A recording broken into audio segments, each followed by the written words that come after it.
លោកហ៊ុនភក្តីអភិបាលរងខេត្តកំពង់ស្ពឺបានថ្លែងថាអ្នកយកព័ត៌មានត្រូវតែមានចំណេះដឹងនិងយកព័ត៌មានពិតកុំខ្លែងខ្លាយ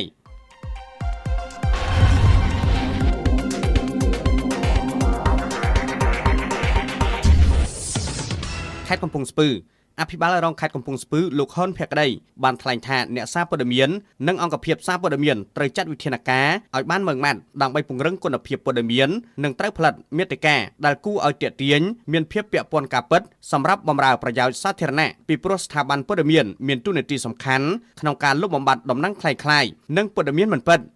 សង្គមជាតិត្រូវការប្រព័ន្ធផ្សព្វផ្សាយព័ត៌មានដែលរឹងមាំនិងអាចទុកចិត្តបានដែលផ្សព្វផ្សាយអំពីព្រឹត្តិការណ៍បច្ចុប្បន្ននិងនិន្នាការនៃថ្ងៃអនាគតថ្លែងលើកឡើងបែបនេះក្នុងអង្គសន្និបាតបូកសរុបលទ្ធផលការងារប្រចាំឆ្នាំ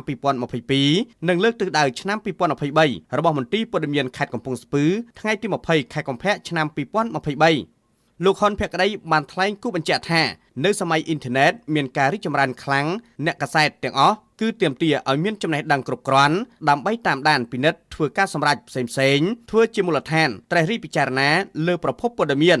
សម័យអ៊ីនធឺណិតព័ត៌មាននឹងកើតមានសម្បូរបែបនិងមានការប្រកួតប្រជែងគ្នាដោយក្នុងនោះមានទាំងព័ត៌មានពិតនិងព័ត៌មានคล้ายៗត្រូវបានគេបង្ហោះប៉ុន្តែចំពោះព័ត៌មានคล้ายៗវានឹងคล้ายទៅជាគ្រាប់បែកមួយគ្រាប់ដែលនឹងអាចផ្ទុះគ្រប់ពេលដូច្នេះទាមទារឲ្យយើងមានការប្រយ័ត្នខ្ពស់និងត្រូវឆ្វេងយល់អំពីព័ត៌មាននោះ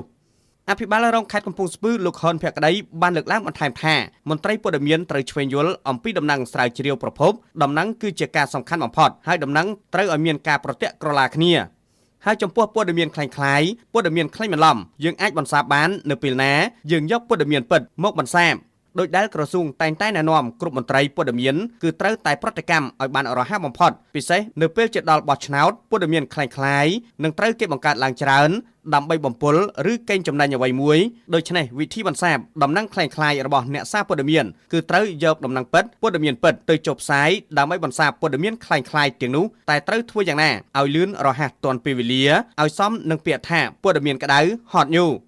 ជាមួយនោះលោកហ៊ុនភក្តីអភិបាលរងខេត្តក៏បានសំណូមពរដល់ក្រសួងព័ត៌មានផងដែរថាដោយបច្ចុប្បន្នគេសង្កេតឃើញថាមានអ្នកព័ត៌មានមួយចំនួនផ្សាយព័ត៌មាននៅមានកម្រិតខ្វះវិជ្ជាជីវៈនិងចំណេះដឹងដូច្នេះសូមឲ្យក្រសួងព័ត៌មានបង្កើតវគ្គបណ្ដុះបណ្ដាលខ្លីដល់អ្នកយកព័ត៌មានទាំងអស់ដើម្បីពង្រឹងចំណេះដឹងវិជ្ជាជីវៈនិងរបបអ្នកសារព័ត៌មានពិសេសដើម្បីឲ្យអ្នកសារព័ត៌មានចូលរួមចំណែកពង្រឹងកិច្ចសហប្រតិបត្តិការលើកកម្ពស់សន្តិភាពវិបុលសុខនិងការអភិវឌ្ឍសេដ្ឋកិច្ចសង្គមជាតិ